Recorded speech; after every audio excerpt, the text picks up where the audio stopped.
Makakausap po natin ang isa ho sa mga leader ho ng Kamara, ang Senior Deputy House Majority Leader at kinatawan ng Iloilo, Congressman Lawrence Defensor. Kong, magandang umaga. Magandang umaga, Milky, at Happy Mother's Day sa iyo. Happy Salamat Mother's Day po sa lahat ng nanay. Opo, ayan. Mamaya bibigyan kita uli ng pagkakataong makabati sa lahat po ng ating mga ina. Kong, ano po ang aasahan natin bukas? Dadalhin po sa plenaryo ang committee report at pagbobotohan?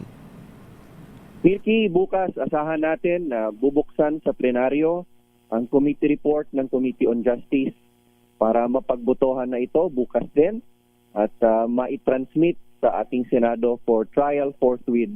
At asahan natin marami ang boboto pabor sa impeachment complaint na ito. Before Monday ay last week, ang dami na rin po mga report, mga pagtaya na mga more than 200 ang boboto in favor of a yes vote para mapatalsik sa kanyang pwesto si Vice President Sara Duterte at may akyat sa Senado na magsasalbing impeachment court. So magbabago ba yung numero na yun? Nadagdagan ba kung Lawrence ang pagtaya na more than 200 ang boboto? Milky, linawin lang natin, hindi ito pagpapatalsik. Ngunit ang sinasabi lang ng committee report ng Committee on Justice ay may sapat na batayan sa paglabag sa ating konstitusyon. Kaya dumami ang nakita kong magiging pabor sa impeachment na ito ay hindi nagpakita at hindi nagpaliwanag ang ating Vice President sa committee hearing. Napakaraming pagkakataon na magsalita at mapatatag din ang kanyang sariling depensa. Bagamat binigyan ng pagkakataon, hindi ito nagpakita. Kaya sa palagay ko na kumbinsi ang maraming congressmen, pati ang iba niyang mga supporter, na bumoto ng pabor sa impeachment na ito dahil hindi pa naman ibig sabihin na kapag bumoto ka ng yes, ay tatanggalin na ang Vice President. Yan ay mangyayari sa Senado at mga senador lang ang makapagsasabing dapat ba tanggalin ang Vice President o dapat ba siyang manatili sa pwesto. Malinaw ho yung inyo pong paliwanag kong Lawrence. So kung 200 last week ay nadagdagan ba? Sa palagay ko, madadagdagan, Milky, lalo na pagpalapit ng Lunes. Kasi napakahirap ipaliwanag sa iyong mga constituents. Kunyari, nasa isang probinsya ka at nasa isang rehiyon ka. Kung ganun kabigat ang ebidensyang nakita at wala ni kahit isang sagot, mahirap sabihin mag-no ako. Kasi maliwanag na may sapat na batayan. Ang gusto lang sana ng House of Representatives, katulad ko na napakapatas ko, Milky, I have been very fair and objective. Kahit ako, kung naipaliwanag sa Committee on Justice ang ibang mga aligasyon, pwede akong magdalawang isip, ngunit wala akong rason o batayan para magdalawang isip at bumoto ng no dahil walang kasagutan ito ni kahit isa. Hindi po na ipaliwanag ang kanyang panig sa naging pagdinig po ng Kamara sa House impeachment proceedings. Ngayon, ilan pong partido politikal, particularly National Unity Party, nagsalita po si Congressman Ronaldo Puno na meron po mga final consultation dahil inamin niya na mukhang mahirap ipaliwanag po ito lalo na nang merong konti pong kumbaga ay hindi ko alam kung anong gagamitin kong salita pero yung religious groups syempre ay mukhang merong sarili ring posisyon tungkol dito. Kamusta po ang final consultation sa panig po ng National Unity Party? Mahusay ang ginawa ng National Unity Party. Binigyan kaming pagkakataong bumoto sang-ayon sa aming konsyensya. Noong una ay hindi ganun kadami ang pabor sa impeachment na ito. Ngunit pagkatapos ng mga committee hearings at napakabigat na ebidensyang lumabas na walang kasagutan, nadagdagan kami. Sa uling bilang, may 30 miyembro na ng National Unity Party na boboto pabor na sa aming isang talakayan. Magkikita muli ang National Unity Party bago magbotohan sa Lunes at nakikita kong baka madagdagan pa ang 30 iyon. So ngayon, 30 out of 55. Tama ba ako, Kong Lawrence? Tama yon, Milky. 30 out of 55. So bukas ng umaga bago mag-plenary session, may meeting uli. Hindi lamang siguro NUP, kundi ilan pang mga political parties sa Kamara. Sigurado akong magmi-meeting ang mga partido, hindi lang National Unity Party, pati ang ating mga party list, pati ang ating minority. Mag-a-assess yan ng huling bilang kung ilan. At magandang mapagbotohan na ito, Milky, kasi kung talagang wala pa lang sapat na numerong papabor sa impeachment na ito sa Lunes, maagang mapapawalang sala at madidismiss itong impeachment at makakapagpatuloy na rin si Vice President Sara sa kanyang pagtatrabaho. Maganda rin mapagbotohan na para kung pabor ang at least 1/3 ng mga congressmen na may sapat na batayan, dapat maiakyat na ito sa Senado para madesisyonan ng mga senador base sa ebidensya kung dapat bang ma-dismiss ang impeachment o dapat bang ma-acquit ang Vice President. Para mag-move on na kung sakasakaling wala naman palang dahilan para siya ay matanggal sa pwesto. Oo. Dapat mag-move on na tayo, Milky. Itong impeachment na ito dapat hindi nagtatagal dahil makakaabala ito sa Vice President, makakaabala ito sa mga congressmen at hindi kami makapagtrabaho ng ibang mga bagay na dapat naming asikasuhin tulad nitong mga krisis, tulad ng pagtaas ng sahod. Gusto ko nang makaupo at makatrabaho ng mabuti ang Kamara de Representante. Kong Lawrence, nung 19 Congress, total of 200, ilan ba yung bumoto in favor for the 15. impeachment? 215. Ngayon pong 20th Congress, inaasahan niyo po bang ganun pa rin ang numero o mas darami pa? Inaasahan kong may ganung numero, ngunit posibleng mas malaki at mas marami pang papabor ngayon sa botohan sa Lunes.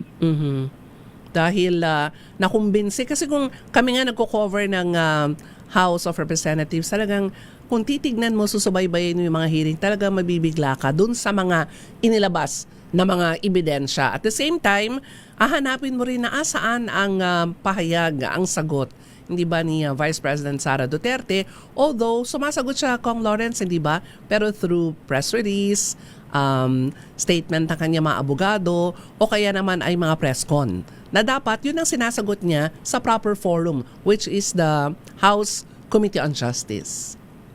Tama yon, Milky. Huwag nating i-underestimate na may mga kakampi at supporter ang Vice President sa Kongreso. At maganda sana kung nailatag din nila ang depensa sa kanilang ebidensya para mas madagdagan sana ang timbangan ng ebidensya ng mga congressmen na boboto.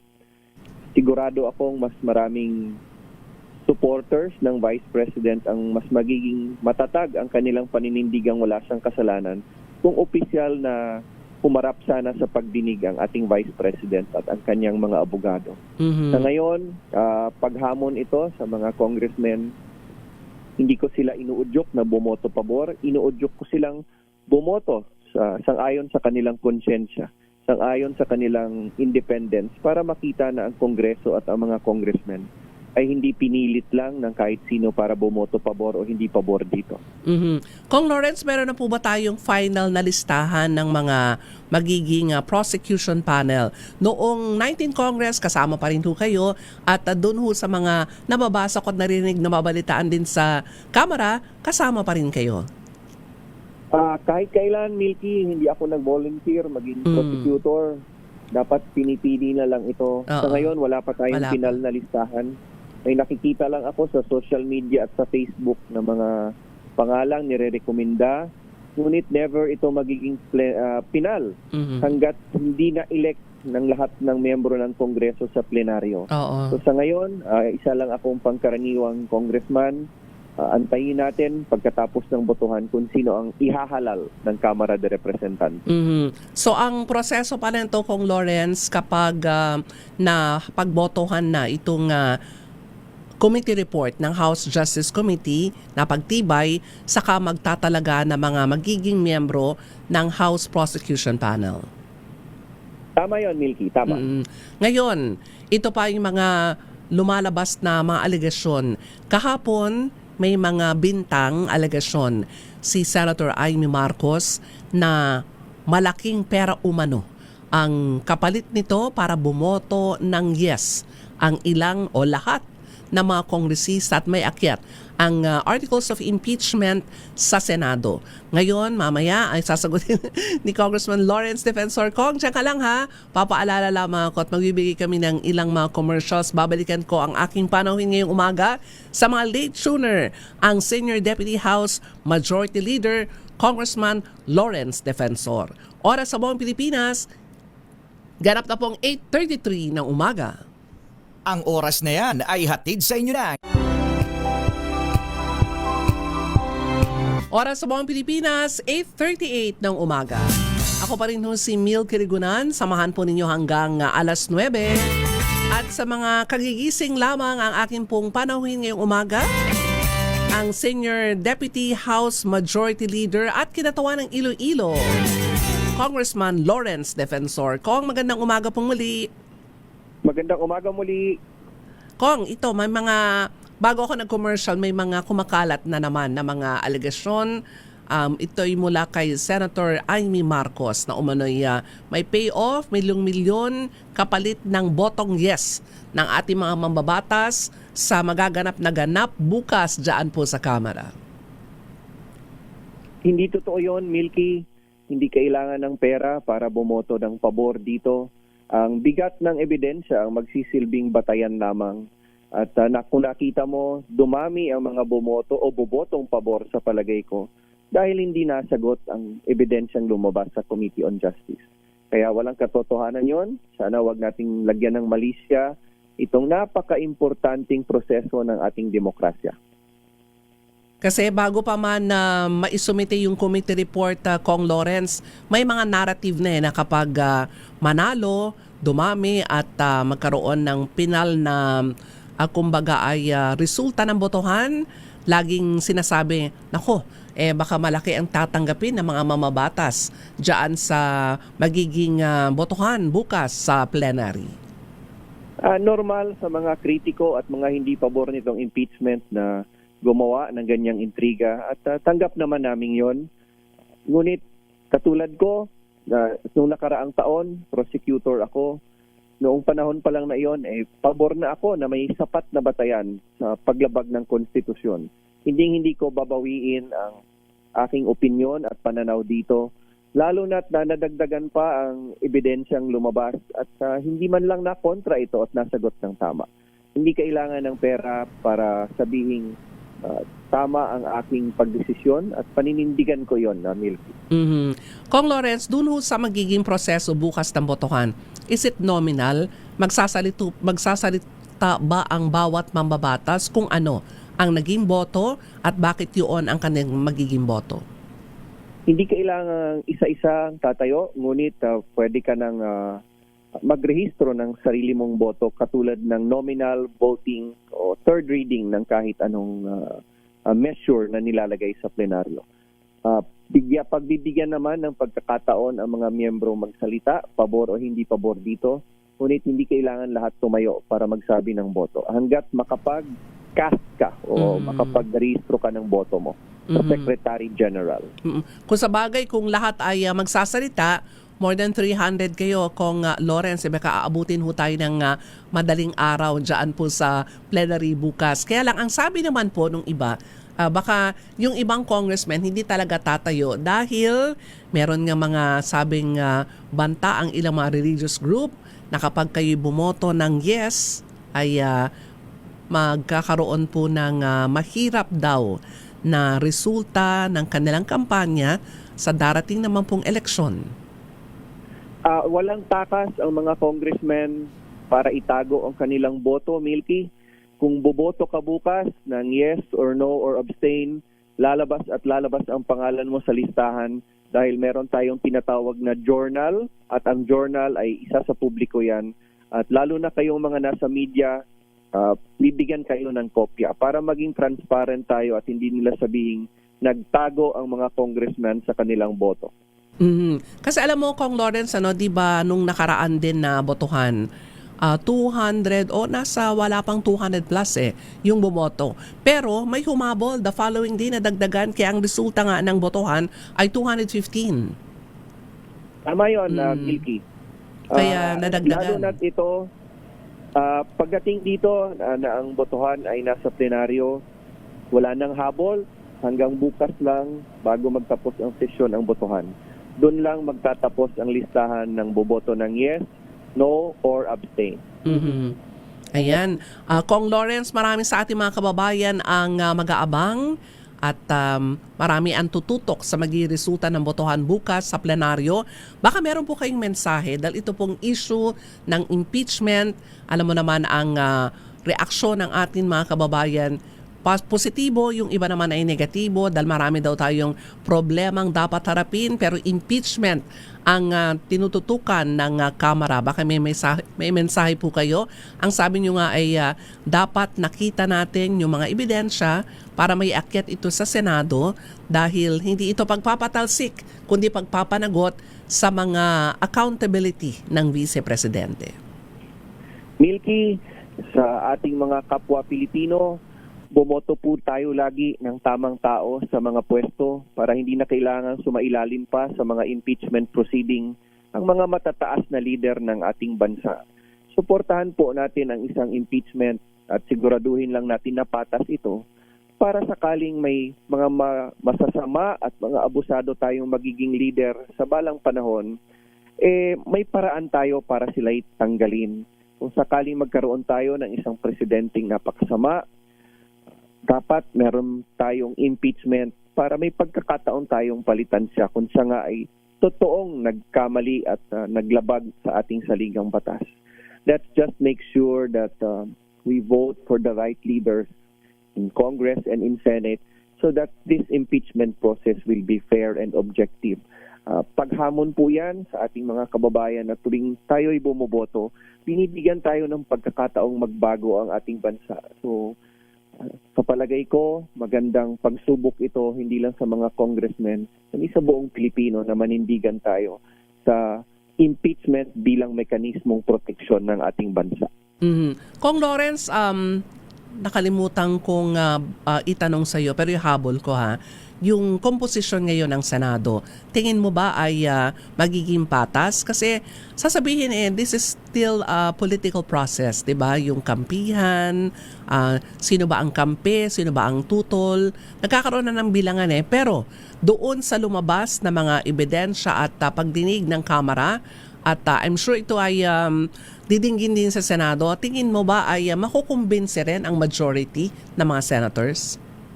Dapat makumbinsi ang majority at more than 2/3 of all the senators kasi pinapanood sila ng mga Pilipino. Kung ganun kabigat ang ebidensya at boboto silang hindi pabor dito, ay makakasama iyon sa kanila. Ang impeachment bilang isang politikal na proseso ay tanggap ng mga sumulat ng ating konstitusyon na pwede ang kampihan. Ngunit ito ay pagkakataong kumampi sa tama at kumampi sa bigat ng ebidensya para sa ating mga senador.